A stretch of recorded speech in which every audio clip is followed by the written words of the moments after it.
You can dodge a wrench. You can dodge a ball. Okay, welcome everyone to Thunderballs Are Go, episode 2. Welcome to LucsackAl, who is my co-host, and I am Hypmisspist for this episode. Welcome to everyone here. Al, can everyone hear you? I don't know. I hope so. I would definitely not want to get on the wrong side of Adam again by having my co-host silent. He specifically told you this time not to mute me. He did indeed. It was very strict orders. Both loud and clear. Okay, that's wonderful. Perfect.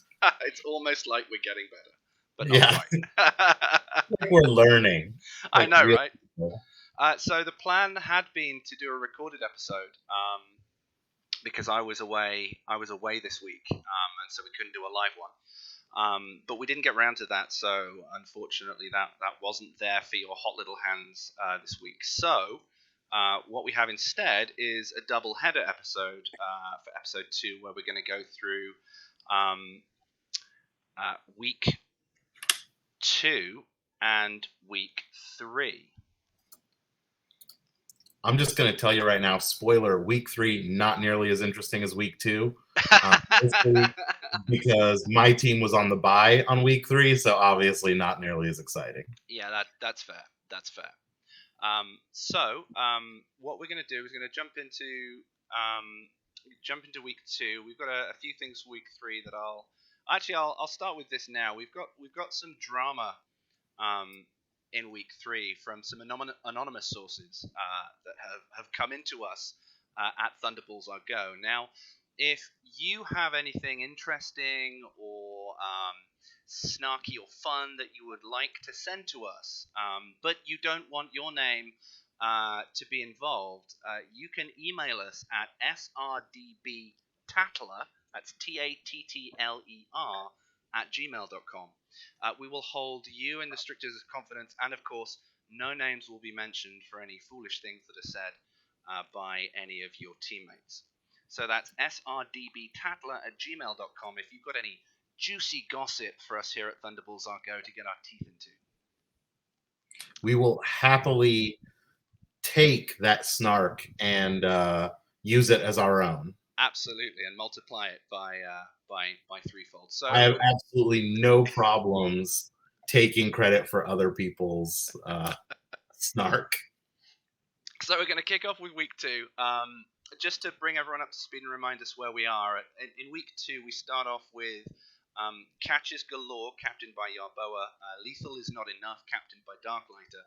Dodge Another Day, captained by Corey Bear 88. And On Her Majesty's Secret Outpost, Al's team, captained by Darth Binkley, all sitting at a pretty 1-0.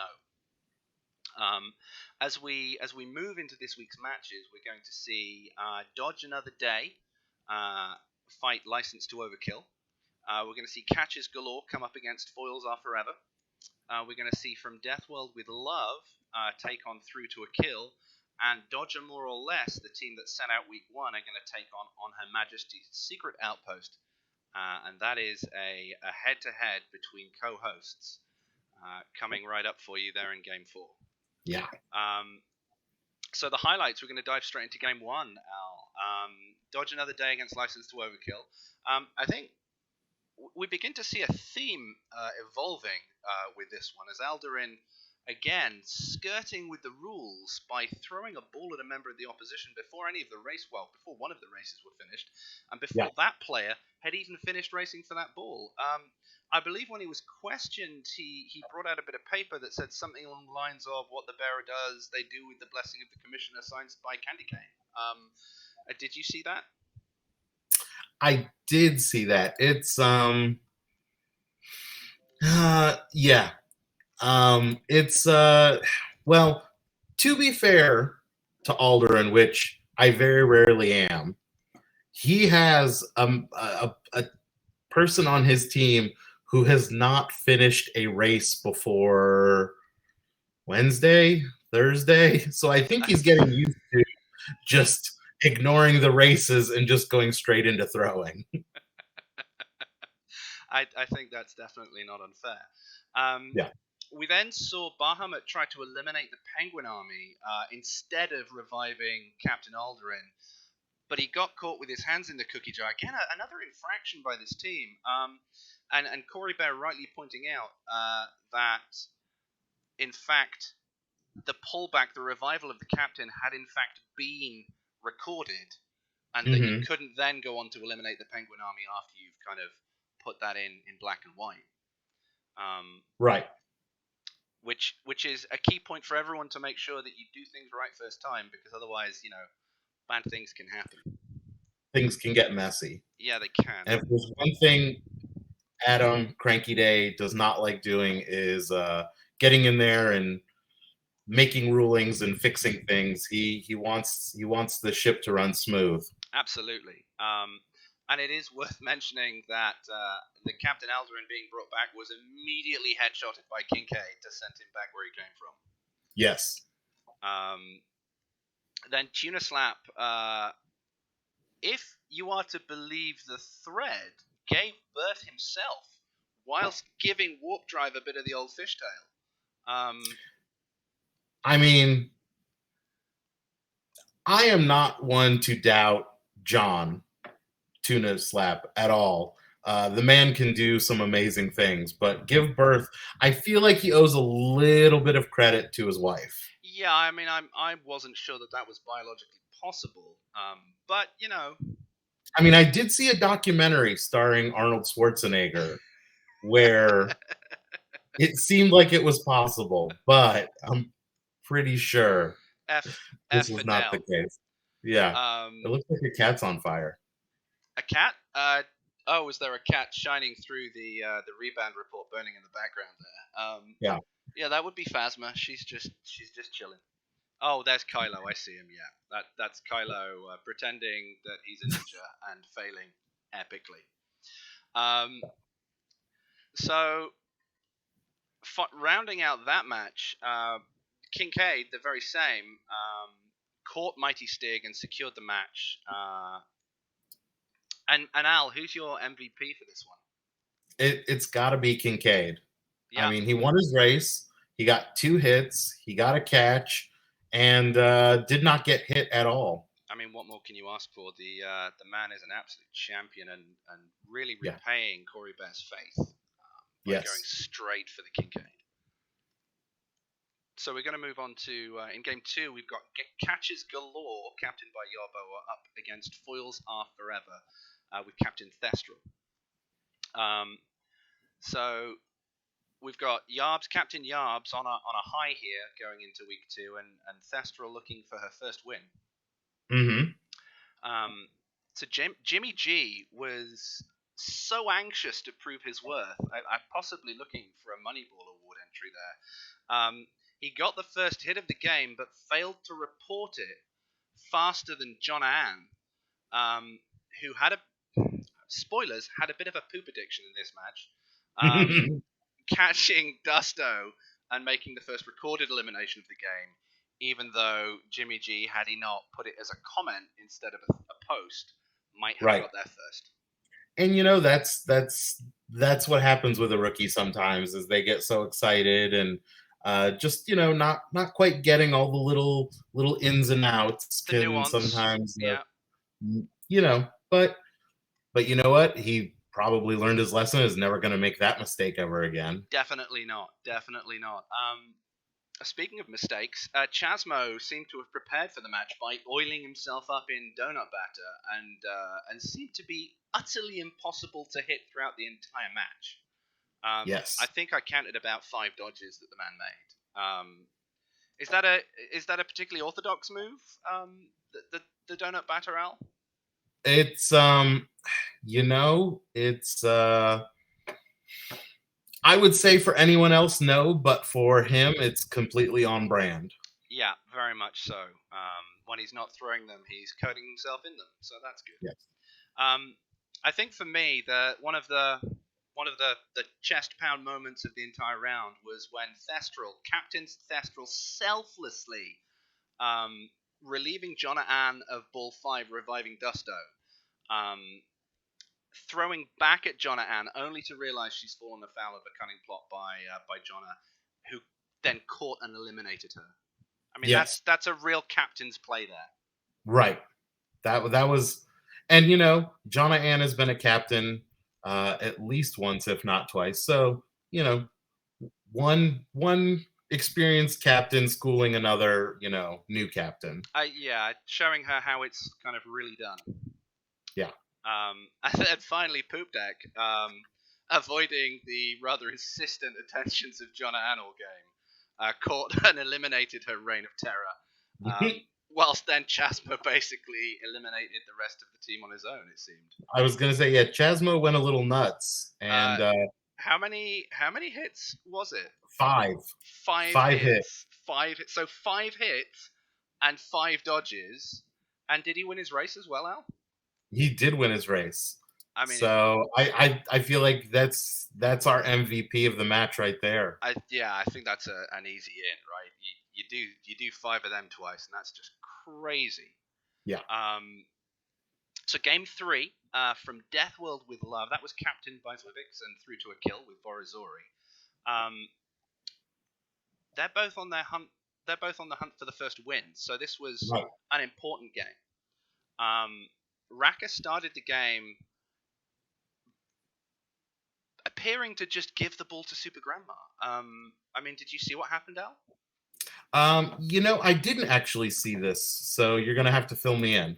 Well, I think it looked like he had a killing blow, and for whatever reason, just said no thanks, I'm good. At Sandra, why don't you take the ball? I mean, I have to say I like Sandra quite a bit, so I can sort of understand the idea of wanting to just sort of like give her whatever she wants. But this is dodgeball. You have to put your feelings aside sometimes and just, you know, pull the trigger and win a game. Got to be ruthless. I mean, Sandra did eliminate him without mercy later on in the game, so maybe there's a lesson there. Maybe there is a lesson there. Don't give up that race ball too easily. And certainly in the opening salvos of the game, both sides seemed to play pass the parcel instead of dodgeball, sending like a thesaurus-like amount of balls with a soft or gentle epithets at each other from the get-go. Is that a? I think I read somewhere that was the fault of Agent Sato. Is that something? He is a gentle thrower. But do not be lulled into a false sense of security. His throws may be gentle, but they can be deadly. Well, whatever they were playing at, Riska put an end to it, heralding a new phase in the game by throwing her ball at Vorizori like Captain Caveman, sending him not only to the bench but also into the next round with a hit strong enough to carry the sound at the Queens of the Stone Age concert. I mean, it was quite spectacular. She just came in there like an absolute barbarian and hammered him into the next round. Quite spectacular to watch. I wonder if there was any personal issues going on as subtext for that. Well, I mean, I did see a comment where Riska claimed to either throw at him or hit him because she loved him. I think that was the phrase. We always hurt the ones we love. Indeed, that's a lot of love at Vorizori right there. There you go. That's how he should take it. That's how he should take it, yeah. And it was very heartwarming for me to see Polites finally accept his moniker when Zwivik caught and eliminated him, and he blamed himself. Oh, isn't that sweet? Which was just wonderful. I think it saved Ashton the bother of doing that for him. Yeah. I mean that game rounded out by gonna have to mention Compton P here, who fought a tremendously impressive rearguard action. What did you think of it, Al? Such a great last stand. I mean, he was extremely dodgy. He was, and I think the irresistible roll-in par was not to be denied. Eventually getting both his man and, looking at the comments, his phone as well, as Compton professed to have thrown it with great muster, either at Philip or the wall. I'm not sure, but he didn't hit him that way either. Yeah. Who was your? Because this was a game for me, Al, looking at the numbers, marked with some quite strong performances um, from Death World. Who Yeah, stood out for you? Who was the one that was the MVP? I because I looked at this and there were three great candidates in Guianos, Rollenpaw, and Super Grandma. Mm. But I'm gonna go with Rollenpaw Yeah. because What's he got 3 hits, which is great. He got 2 dodges. He was alive at the end of the match, but more importantly, he got the final hit on Compton. yeah, it counts for a lot, I doesn't it? feel That like final swing. that death blow that's what sort of pushed it over the edge because Compton was dodging everything they had it, and it was finally Rollenpaw did it, so he gets the MVP. Yeah, kudos to Rollenpaw for that performance there as well. And that was 3 hits, 2 dodges, still alive, Yes. which is good in anyone's book. Oh yeah. And finally, game 4. Dodger, more or less, captained by the Ninja against On Her Majesty's Secret Outpost, captained by Binks. Now, Oh. this game, I think we both have an opinion on, Al, one way Yes. or the other. So I'm going to mention Emily. You might have a different opinion of this, but it seemed like she won her race ball and then did nothing useful apart from shit talk for the rest of the match. Is that what went down? You act like shit talk is not useful. First of all, I said apart from. I was gonna say I'm pretty sure that is the primary reason she was drafted on our team. So I think she did exactly what she was supposed to. And if we get anything else out of her, that's bonus. Just gravy. Yeah, absolutely. Yeah. She's here to do 2 things: shit talk and tag very confused politicians. And win races. Let's not forget. I mean, that's one of the reasons Yes. that I grabbed her for Dodgers for Hire when we played, because her race winning, not to be underestimated. No. Now, we crossed swords in this game, Al, didn't we? We did. How did that turn out? Well, it began by you going on a bit of a rampage, I believe. You won your race against Sarah T. Yes. You then beat Seabus. Now, I am reliably informed that it was a 10-event finale to that game that came out of nowhere. Was it only 10? It felt like more. Well, I think some of them, you might be experiencing some events from a different game. That's true. You then roughly decapitated my captain. And then when you threw at me, there were another 2 events at the end of that game that sealed my fate. I believe for lethal, it could have been, you could have had it anyway, but I felt like they were the defining factor. Extra cards and extra damage finally killing me in what could only be disguised as an absolute gutting. Although you did fall foul of Sarah T in the end, she got her revenge as she caught you. I don't want to talk about that. To bring that circle full loop. But how do you feel about being monikered as the luckiest man in Star Realms during that round? Because, quite honestly, as long as we say were gross. Yeah, those events were gross. I'm not gonna. I felt less like I was playing the game and some sort of Star Realms god was just working through me to make sure that you 3 got out. Because it was like, oh, I think I might get it, and then it was like event. And I was like, all right, well, we're just gonna walk away with a win and never talk about this again. Honestly, if I could have extrapolated Seabus's comments into a video, it would have been just him throwing up his hands and going like, I don't know what happened. There were 10 events and it's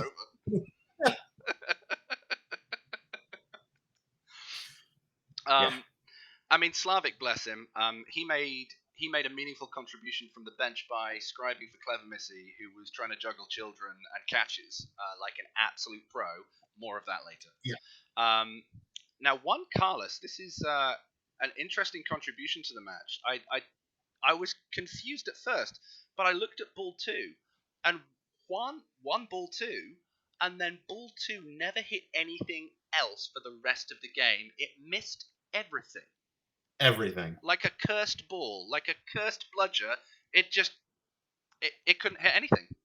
Well, and this goes back to your name. Like, DG3 does the best with ball 3. You give him like ball 4, and maybe he's not going to get as many hits.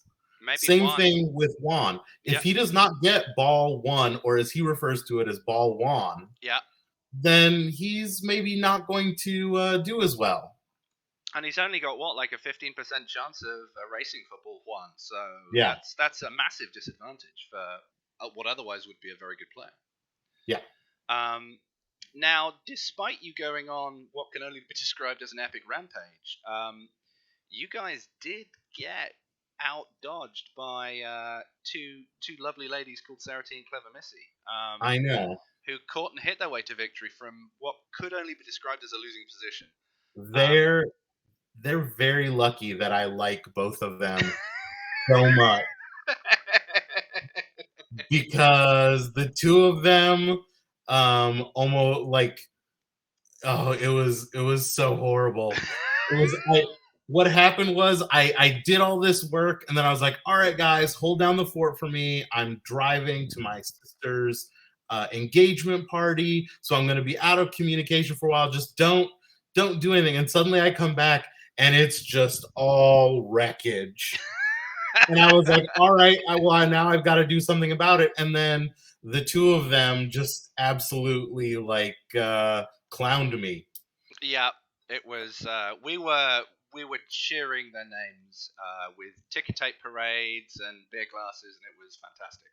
But yeah, they definitely hauled us out of there. So they did catch you out, and then finally, I think you revived the Texan with a catch to try and give yourself a chance, but then they knocked him straight back to the bench as well. Straight back. Brutal. Who was your MVP for that match, Al? Because here's the thing: from a pure statistics number, if you guys had won the game, then it definitely would have been you for me. Because you got 3 hits, 2 catches, which is nothing to sniff about. But there's one stat in there that's missing, though, is I did not win the game. You were not on the winning side. So that being said, who's your pick? It's either between Sarah T and Clever Missy. Both of them were excellent at the end. I mean, part of me wants to give it to Sarah T just because she caught me. Right. Yeah. And so, but at the same time, Clever Missy also had a catch, and she had a hit. Yes. So, I mean, I'm inclined to say it's a tie between those two. That's fair. I mean, Sarah got a catch, 3 dodges, still alive. Clever Missy got a hit, 1 catch, 2 dodges. Like, it's very close. And to be honest, they were a rock solid pair as well. So I think sharing that award is reasonable. Now, who's your performance of the round? For the round, I feel like it's got to be Chasmo. Yeah, agreed. Assassination of an entire team, bar 2.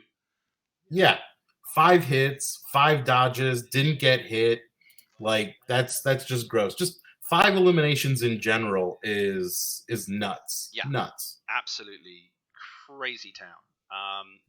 Now the Moneyball Award. This one, just to remind everyone, this goes to the player whose performance for the round provided the most value compared to their draft position. So this one's going to be kind of quite different every week, I think, because people, are going to look at the big names and they're going to look at the big performances, but they're expected to do that, aren't they, Al? They're not necessarily going to win this one because this could be like that diamond in the rough. Exactly. Who's for you that value in round 2? I think we're going to go with Poop Deck. So Poop Deck, 5th round pick for Thestral. They got a hit, 2 catches, and a dodge.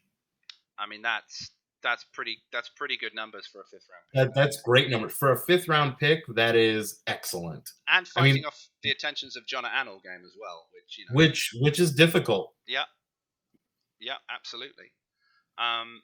So that rounds out week 2. That was week 2. That was week 2.